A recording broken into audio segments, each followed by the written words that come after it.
இமயமலையாகாமல் எனது உயிர் போகாது. சூரியன் தூங்கலாம், எனது விழி தூங்காது. தேர்வை மழை சிந்தாமல் வெற்றி மலர் பூவாது. எல்லையை தொடுவரை எனது கட்டை வேகாது. ஒவ்வொரு விதையிலும் விருட்சம் ஒளிந்துள்ளதே. ஒவ்வொரு விடியலும் எனது பெயர் சொல்லுதே.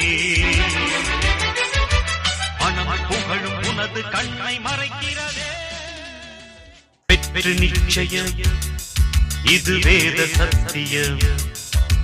கொள்கை வெல்வதே நான் கொண்ட லட்சியம். என்னை மதித்தால் என் உயிர் தந்து காப்பே. என்னை மிதித்தால் இரண்டில் ஒன்று பாப்பே. அடே நண்பா.